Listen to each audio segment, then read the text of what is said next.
Okay, so as you may have recognised from the past couple of episodes, or few episodes, I really didn't like that ending at all. It wasn't just the ending either, it was like all the events leading up to the ending, and the many questions which I feel that were either left unanswered or just weren't really explained well enough for me to understand. Maybe it's just me being a thicko, but I don't know, I'm just rambling here. But yeah, basically, what the hell was that? What the hell was the thing with the boiling water? Was that really necessary? Could you not just find some switches or something and like run and press the switches and, like before time ran out or something? Did you really have to go through the process of boiling away water by turning yourself and a bunch of little girls into heat elements to boil away what must be several nautical tons of water in a container that is in itself underwater? You can't just make water disappear like that, you know? It's just, you can't just make yourself super hot like that, even with the power of this magical atom. I mean, yes, in this game you have the ability to shoot fire and bees out your hand, but I can accept that. I can accept the fact that people can do impossible things, but there's a certain limit that you have to draw the line somewhere, you know? These are little sisters. They're not splicers. They're little girls. We see you curing the little girls of their little sisterness, and yet they have the ability to just set themselves on fire. You can't do that. I mean, what about their little dresses? Don't they set on fire as well? Like, they all go underwater as well. Do they suddenly have the ability to breathe underwater as well? They're not wearing suits. How are you able to do it? I mean, as far as I know, you were just a normal girl who was turned into a little sister and then turned back to a human. And then we just gave you a big sister suit and suddenly, boof, you have all these abilities. You can teleport, you can shoot fireballs, you can do kung fu, you can do all kinds of crazy shit with this suit. I still don't get it. I mean, was this explained? Did I miss this? And I still don't understand Sophia's motives. I mean, was her ultimate plan to shove every single person's mind, every single person in Rapture, all their minds, into Eleanor? Because that's what it seemed like, because she claimed about stuffing all of Rapture's finest minds in her, but all she was doing was collecting all the Adam, using the little sisters. I don't see how you can separate all this Adam into specific minds and then shove it into her. And even if you did somehow make this super powerful or super clever, multi-talented individual, what would you do with her? Would you just send her to the surface and just say, hey, fix all the world's problems?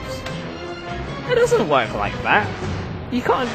The one person doesn't just go, oh, well, I'll just do on solve humanity's problems, just like that.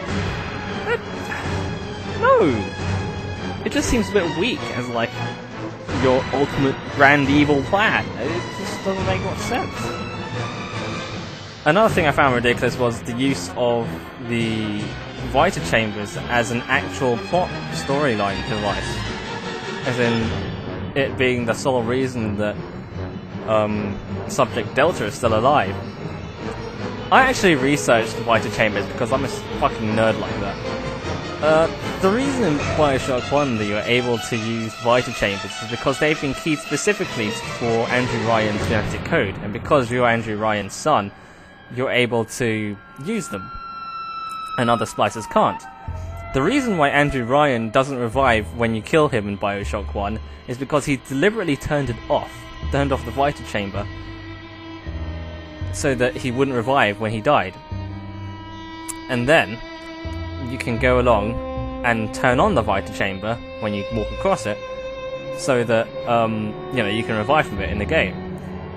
But Andrew Ryan doesn't revive from it because he's already dead. He was dead. No, the Vita Chamber was turned off when he died. Now, when I died, when Subject Delta died, rather, 10 years ago, there was no Vita Chambers for him. It wasn't keyed for him. And then suddenly you just activate this Vita Chamber to work for him, and you can revive someone who's been dead for 10 years?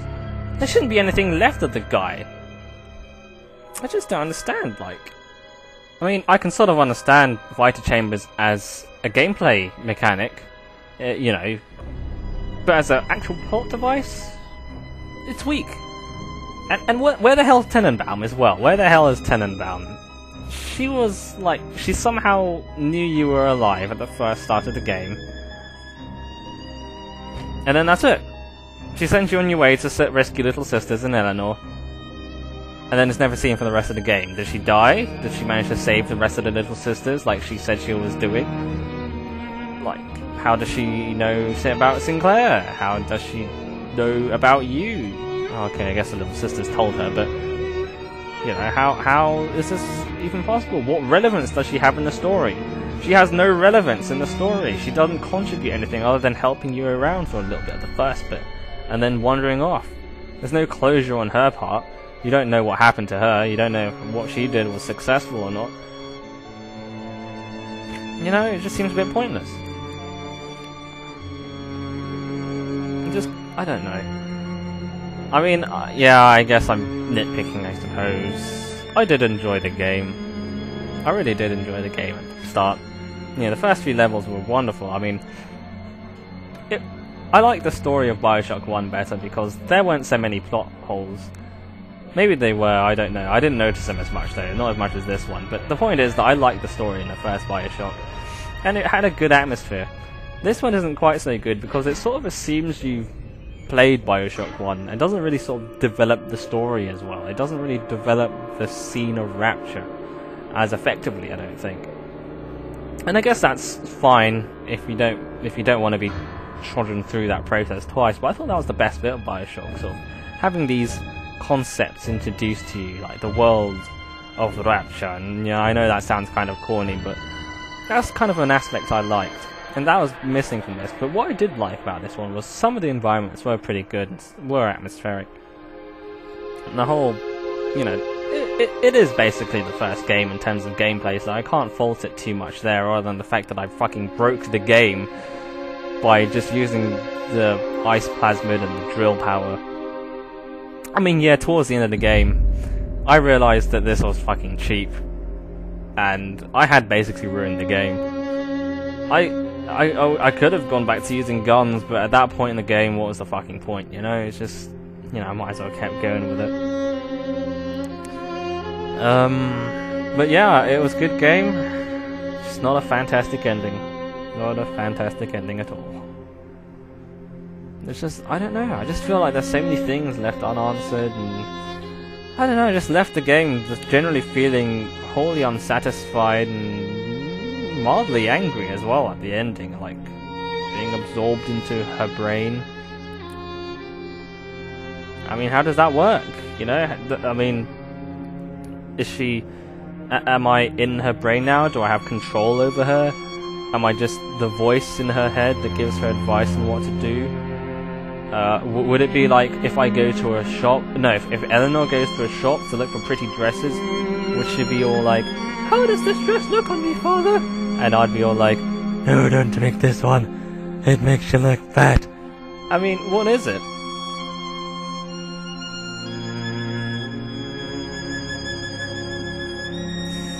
Well, that's the end of my Bioshock 2 Let's Play. I probably won't ever do another Let's Play because god fucking damn, I hate you all.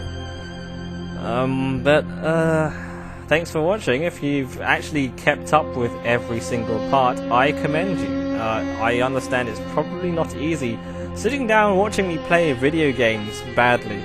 Oh, and thanks to all the backseat gaming advice tips. You know, I'm really taking those to heart.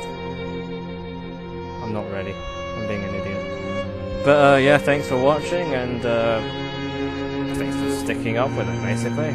I'll see you around.